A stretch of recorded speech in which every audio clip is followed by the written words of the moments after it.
পৌরসভার ঘাট থেকে জলে নেমে সাগরদিঘিতে ভ্যানিশ হয়ে গেল অজ্ঞাত পরিচয় এক ব্যক্তি। যদিও বা তৎক্ষণাৎ সিভিল ডিফেন্সে খবর দেওয়া হলে মাত্র আধা ঘন্টার চেষ্টাতেই তাকে খুঁজে পাওয়া যায়, কিন্তু ততক্ষণে সে মৃত।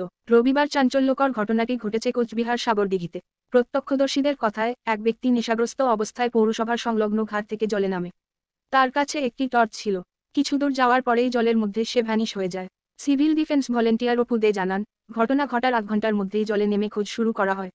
উঠে আসে তার নিথর দেহ ময়না তদন্তের জন্য পাঠিয়েছে কোতোয়ালি থানার পুলিশ। তবে ব্যক্তির পরিচয় এখনও জানা যায়নি। ও একজন লোক ছিল, পুরো নেশাগ্রস্ত অবস্থা ছিল, ওই ঘাট থেকে নেমেছিল। তো পুরো নেশাতেই ছিল, কেমন করে সাঁতার কাটছিল। আমার থেকে একটা কাকুও ছিল, কাকু আমাদের থেকে ভালো দেখছে। তো ওই কাকুর সামনে ছিল, আমরা এই পিছনে ওই দিকটা ছায়ার দিকে বসেছিলাম। তো তারপরে আমরা দেখছিলাম যে লোকটা কেমন করে সাঁতার কাটছিল, এই দিকটাতে আসছিল।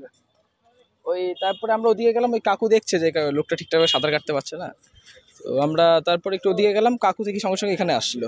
আমরা দেখি লোকটা দেখা যাচ্ছে, আমরা ফটাফট এখানে আসলাম। তবে কাকু দেখি আগে দেখি এদের ইনফর্ম করে দিয়েছিল যে এখানে ডুবে গেছে। আমি জিজ্ঞেস করলাম যে কী হলো, বলে ডুবে গেছে। তো আমরা তারপরে দেখলাম যে না, সত্যি লোকটি নেই। তো লোকটাকে তারপরে সবাই আসলো, এখন খুঁজছে আর কি। কখন কখন হয়েছিল? 9:25। 9:20-25 এদিকে কোথায় এসেছিল? এখানে আমাদের পড়া ছিল, আমরা এখানে পড়াটা হয়ে গিয়ে একটু বসেছিলাম এখানে। তোমার নাম একটু? আমরা সুপ্রতীক সিংহ। অপরিচিত এক ব্যক্তি জলে নামে, সে ডুবে যায়। তারপরে আমাদের সিভিল ডিফেন্সে খবর পাওয়া যায়, সিভিল ডিফেন্সে ভলেন্টিয়াররা এসে এটাকে উদ্ধার করে, কিন্তু এখনও ওর কোনো নাম টাম কোনো কিছু জানা যায়নি।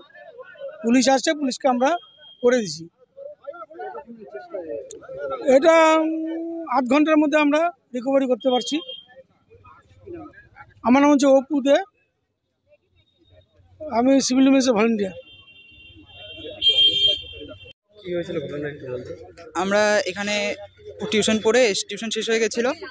তো আমরা টিউশন শেষ হয়ে এখানে সাগরদিঘিতে ভাবলাম যে কিছুক্ষণ বসে যাই। তো আমরা দেখছিলাম যে একটা লোক মানে নেশাগ্রস্ত অবস্থায় এসে উনি ঘোরাফেরা করছিল আশেপাশে।